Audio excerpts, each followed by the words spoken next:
নাহমাদুহু ওয়া নুসাল্লি আলা রাসূলিল কারীম ক্বালা রাসূলুল্লাহ সাল্লাল্লাহু আলাইহি ওয়াসাল্লাম তুবা লিমান ইয়ামাল ফি লাইলাতিন নিসফি মিনাশ শাবান খায়রা।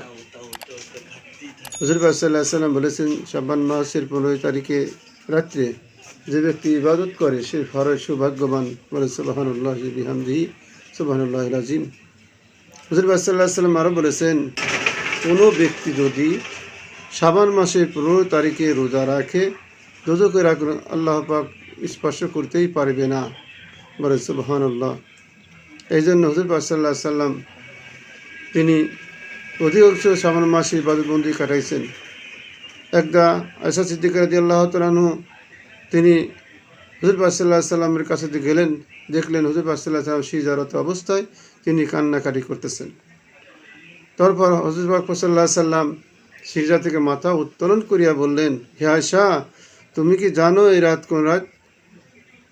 আজ শাবান মাসের 15 তারিখের রাত্রে এই রাতে ইবাদত করিয়া আল্লাহর নিকটে ক্ষমা চাইলে আল্লাহ তাবারক তাআলা সমস্ত গুনাহগুলো মাফ করিয়া দিবেন, যদিও পাহাড় সমতুল্য তার গুনাহ হইয়া যায়। শাবান মাসের রোজা এবং নামাজ সারা রাত্রিব্যাপী যদি ইবাদত করি তাহলে আল্লাহ তাবারক তাআলা এমন পরিমাণ সওয়াব দান করিবেন। এই শাবান মাসের নামাজে নিয়ম বা রাকাত যাই কর না কেন, এই নামাজে কোনো বাধা ধরার কোনো নিয়ম নাই। সারা রাত্রি ইবাদত করা, 2 রাকাতে নিয়ত করবেন নফল অথবা লাইলাতুল বরাত অথবা নফলে, এইভাবে নিয়ত করিয়া 2 রাকাত নিয়ত করিয়া সারা রাত্রি ইবাদত করবেন। করলে পরে আল্লাহ তাবারক এই সবগুলো দান করবেন। এর কোনো নির্দেশ নাই। আমরা তো বলি যে শাবান মাসে কয় রাকাত নামাজ পড়ব, এমন কোনো বাধা ধরার কোনো নিয়ম নাই।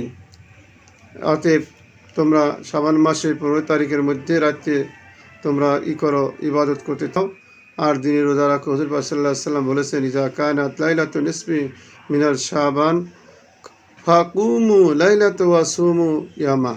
অর্থাৎ তোমরা রাতে ইবাদত করো আর দিনে রোজা রাখো।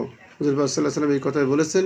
আল্লাহ তাবারক তাআলা আমাদেরকে এই ইবাদত বন্দি করিয়া শাবান মাসের মর্যাদা লাভ করা তৌফিক দান করুন। আমিন। আসসালামু আলাইকুম ওয়া রাহমাতুল্লাহ।